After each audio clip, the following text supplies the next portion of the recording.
السلام علیکم ناظرین، پروگرام آواز میں میاں آصف علی آپ کو خوش آمدید کہتا ہوں، اور آج ہمارا ٹاپک ہے پنشن۔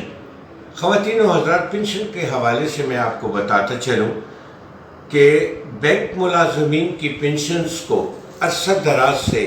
بینک مالکان نے غصب کیا ہوا ہے، جس کی وجہ سے بینک ملازمین، ان میں سے کئی ملازمین اس دار فانی سے کوچ بھی کر چکے ہیں، لیکن ان کے لواحقین کو اور موجودہ پنشنرز کو ان کی پنشن نہیں دی جا رہی، بلکہ عدالتی کارروائیوں میں بینک مالکان ڈیلے ٹیکٹکس استعمال کرتے ہوئے اسے 2010 سے اب تک لے کے آئے ہوئے ہیں۔ گویا 11 سال ہو چکے بینک ملازمین کو ان کی پنشن نہیں ملی، لیکن ہمارے ایک درینہ ساتھی جو کہ محمد ظفر اسسٹنٹ وائس پریزیڈنٹ ریٹائر ہوئے ہیں بینک سے، انہوں نے یہ بیڑا اپنے سر پہ اٹھایا اور عدالت کا دروازہ کھٹکھٹاتے ہوئے بہت ساری چیزوں کو وہ منظر عام پہ لائے ہیں۔ آج ہمارے اسٹوڈیو میں موجود ہیں محمد ظفر، آئیے ہم ان سے سنتے ہیں کہ کیا حالات ہیں بینک پنشنرز کے۔ تو ظفر صاحب بتائیے گا کہ بینک مالکان سے بنیادی جھگڑا جو ہے پنشن کے حوالے سے ہے، اور ان میں ان کو کیا تردد ہے، وہ بینک کے ملازمین کو ان کی پنشن کیوں نہیں دینا چاہتے؟ جناب بسم اللہ الرحمن الرحیم، آپ کا بہت شکریہ۔ 35-40 سال سروس کرنے کے بعد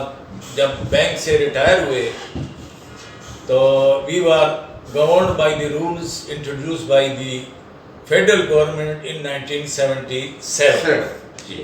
According to these rules, we were entitled to draw our retirement benefits on the basis of our last pay drawn. اور اس سلسلے میں سپریم کورٹس کی کافی نظیریں موجود ہیں، جس کے مطابق باقاعدہ سپریم کورٹ نے یہ سیٹل کیا ہوا ہے کہ an employee shall be given his retirement benefits on the date when he is actually relieved from the service on the retirement. Bank نے اس رول کو 1977 کے رول کو ایڈاپٹ کیا دوسری بینکوں کے ساتھ ہی، اور یہ رولز 2002 تک اپلیکیبل رہے، اور اسی کے تحت جو بھی ریٹائر ملازم تھا اس کو retirement benefits on the basis of last پے ڈران دیتے رہے۔ 2002 میں جناب علی بینک نے لاسٹ پے ڈران کی بجائے پینشن کو ریسٹرکٹ کر دیا 30/6/2002 کی بیسک تک، اور باقی ماندہ سروس کے لیے انہوں نے گریجویٹی وتھ کنٹریبیوٹی پروویڈنٹ فنڈ جو ہے وہ انٹروڈیوس کر دیا، جو کہ ایک ڈس ایڈوانٹیج تھی ٹو دی ریٹائریز۔ اس کے خلاف جناب کافی احتجاج بھی کیا گیا، لیکن مینجمنٹ نے اس پہ کوئی غور نہیں کیا۔ Ultimately we preferred case in civil court. Civil court نے بینک کے جناب جو ڈی ڈبلیو تھا مظفر جمیل صاحب، اس نے باقاعدہ یہ تسلیم کیا ایک کراس کویسچن کے ذریعے کہ جناب پٹیشنرز نے، یعنی ہم نے ریوائز جو رولز بینک نے اڈاپٹ کیے ہیں 2002 میں، اس کے تحت کوئی آپشن نہیں دیا، لیکن باوجود اس کلیئر ایڈمیشن کے کیس ہمارے خلاف گیا۔ ہائی کورٹ میں ہم نے جناب علی ریویژن دائر کی، تو ہائی کورٹ میں جناب علی بینک نے اس چیز کو تسلیم کیا کہ پٹیشنرز نے کسی قسم کی کوئی آپشن اس سرکولر امپیونڈ سرکولر 121 کے تحت کوئی آپشن نہیں دی، whereas actually they had opted for last pay drawn on the basis of pension rules of the bank 1990 میں جو انٹروڈیوس کیا تھا،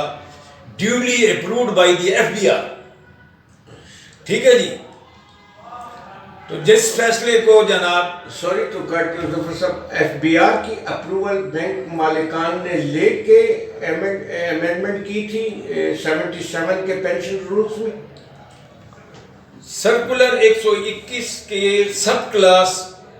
پیرا 4 سب کلاس 3 میں بینک نے واضح طور پہ یہ لکھا تھا کہ the revised retirement benefit shall be implemented subject to approval from the Commissioner Income Tax. لیکن بینک کے اپنے ہی ڈیفینس وٹنس نے جب یہ تسلیم کر لیا کہ بینک نے کوئی بھی اس قسم کی اپروول نہیں دی، meaning thereby the implementation of circular was unlawful. Right, ضروری بات ہے جی کہ وہ لافل ڈکلیئر ہو گیا. تو ہائی کورٹ کے اس فیصلے کو بینک نے جناب چیلنج کیا پھر سپریم کورٹ آف پاکستان میں 2018 میں، اینڈ دیٹ واز ڈیسائیڈڈ ان 2020. تو بینک کی جو سول اپیل تھی وہ سپریم کورٹ نے 2020 میں خارج کر دی، یہ کہتے ہوئے کہ ہائی کورٹ پشاور کا جو فیصلہ ہے that is well reasoned on facts and law. اس میں کوئی مزید گنجائش نہیں ہے کہ ہم اس میں انٹرفیئر کریں. اس فیصلے کے لیے بینک نے جناب اس فیصلے کے خلاف بینک نے نظر ثانی کی درخواست سپریم کورٹ میں ہی داخل کی، ریویو پیٹیشن. تو review petition was also dismissed on 25/9/2020. High court میں بھی بینک نے لوز کیا اور سپریم کورٹ میں سول اپیل بھی لوز کی، ریویو پیٹیشن بھی بینک نے لوز کی جی. اب جناب ایگزیکیوٹنگ کورٹ میں سپریم کورٹ کے فیصلے پہ عمل درآمد ہونے کے لیے پروسیڈنگ جاری تھی. بینک کے وکلاء اور بینک کے ریپرزنٹیٹو 6 مہینے تک جناب آپ اندازہ کریں کہ ایڈجسٹمنٹس پہ ایڈجسٹمنٹس لیتے رہے، التوا کا شکار کرتے رہے، اور صرف اس گراؤنڈ پہ کہ بینک مینجمنٹ جناب ڈگری ہولڈرز کے بقایا جات کیلکولیٹ کر لیے. It is a time consuming exercise, لہٰذا ہمیں 2 ہفتے 3 ہفتے 2 ہفتے 3 ہفتے ایڈجسٹمنٹ دیجیے، ٹائم دیا جائے. آخر کار جناب اس ایگزیکیوٹنگ کورٹ نے ایک دن ایک ہیئرنگ پہ when another request was placed before the court for adjournment، تو آنریبل کورٹ نے جناب ان کو کہا کہ آپ ریٹن سٹیٹمنٹ دیں. تو ان کے وکیل نے کورٹ میں بیٹھ کے ریٹن سٹیٹمنٹ دیا کہ آپ ہمیں 3 ہفتے کی ایڈجسٹمنٹس دے دیں، اور 3 ہفتے کے بعد we will submit compliance report of supreme court judgment. یہ بات 2018 میں کی، 2020 میں جی، سوری 2020 میں کی. اچھا، بجائے اس کے جناب دیور الاؤڈ جی، ایڈجسٹمنٹ الاؤڈ جی، بجائے اس کے کہ وہ جناب اپنی کمپلینس رپورٹ سبمٹ کرتے، انہوں نے ایک آبجیکشن پیٹیشن اپنے سینئر لائر کے ذریعے دائر کر دی کہ جناب اس جو ڈگری ہے اس پہ، جیسے کہ میں عرض کر رہا تھا، بجائے اس کے کہ ایڈجسٹمنٹس لینے کے بعد وہ اپنے وعدے کے مطابق کمپلینس رپورٹ سبمٹ کرتے ایگزیکیوٹنگ کورٹ میں، انہوں نے اپنے ایک سینئر لائر کے ذریعے ایک آبجیکشن پیٹیشن دائر کر دی. اچھا، تو کورٹ نے ان کو کہا کہ آپ آبجیکشن پیٹیشن دائر کر رہے ہیں تو انڈر سیکشن 21A آپ جناب ایک سیکیورٹی بانڈ سبمٹ کریں گے یا ڈکریٹل اماؤنٹ جمع کرائیں گے کورٹ میں، جو کہ مینڈیٹری ہے جی. اچھا، تو اکارڈنگلی جناب الائڈ بینک نے ضمانت دی تھرو اے سیکیورٹی بانڈ جی کہ اگر ڈکریٹل اماؤنٹ ڈگری ہولڈرز کو پے نہیں ہوئی تو الائڈ بینک جناب وہ پیمنٹ کرے گا، اور الائڈ بینک نے پیمنٹ نہ کی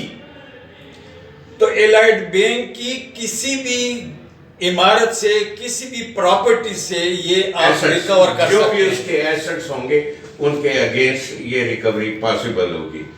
اچھا ان کی یہ سیکیورٹی بانڈ جمع کرانے کے بعد بھی بینک کو 2 ہفتوں کا ٹائم دیا گیا تاکہ آپ اپنا ہوم ورک کر کے کورٹ میں کمپلینس رپورٹ سبمٹ کریں، لیکن انہوں نے جناب کوئی کمپلینس رپورٹ سبمٹ نہیں کی، لہذا کورٹ کو مجبوراً ان کا مین اکاؤنٹ جو کہ اسٹیٹ بینک میں تھا اس کو فریز کرنا پڑا، اور ساتھ ہی ان کی 2 پراپرٹیز جو ہیں اس کو بھی اٹیچ کر دی، جس کے اگینسٹ انہوں نے ایڈیشنل سیشن جج کی عدالت میں اپیل کر دی جی، because their objection petition was dismissed by the executing court, جو انہوں نے آبجیکشن پیٹیشن دائر کی تھی دیٹ واز ڈسمسڈ، اس کے اگینسٹ انہوں نے ایڈیشنل سیشن جج کی عدالت میں اپیل کی اور سٹے لے لیا، وہ اپیل بھی خارج ہوگی جی، اچھا وہ اپیل بھی ان کی خارج ہو گئی تھی۔ اس کے بعد اب انہوں نے جناب Ali using the dealing tactics revision دائر کر دی پشاور ہائی کورٹ میں دسمبر میں، and for the last 10 months جی ہماری جو ایگزیکیوٹنگ کورٹ میں جو پروسیڈنگ چل رہی ہے وہ پینڈنگ ہے جی، اس کو سٹے کیا ہوا ہے جی، اور ہائی کورٹ میں اس وقت جو ڈیٹس لگ رہی ہیں وہ ڈیٹس آن ون اور دی ادر پریٹیکسٹ اس کو ایڈجن کیا جا رہا ہے، اور اس چیز سے اندازہ لگا لیں جی کہ بینک نے صرف اس معمولی سے کام کے لیے ایگزیکیوشن کے لیے ایگزیکیوٹنگ کورٹ میں leading lawyers of the area کو ہائر کیا ہوا ہے جی،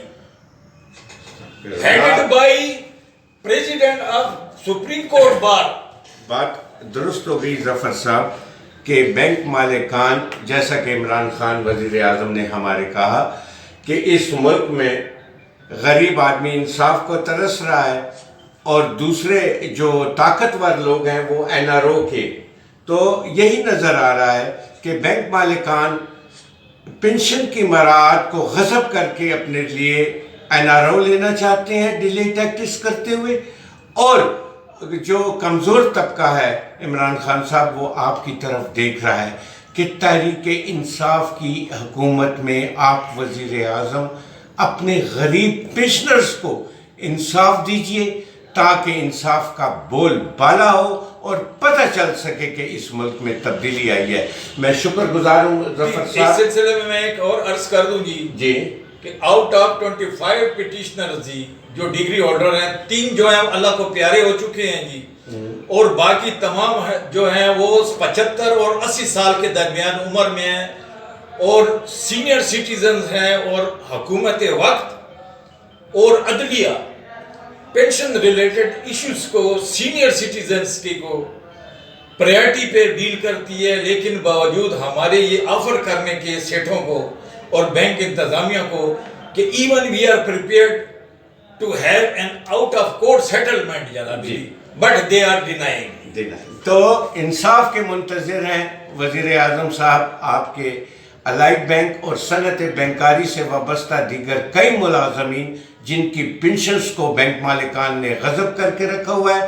آپ کے اقدامات کی ضرورت ہے، آپ کے پرسنل انٹرسٹ کی ضرورت ہے۔ خواتین و حضرات، پروگرام آواز میں میاں آصف علی کو اجازت دیجیے، میرے پروگرام میں اپنی رائے سے ہمیں نوازیے گا اور اسے سبسکرائب کیجیے گا۔ شکریہ،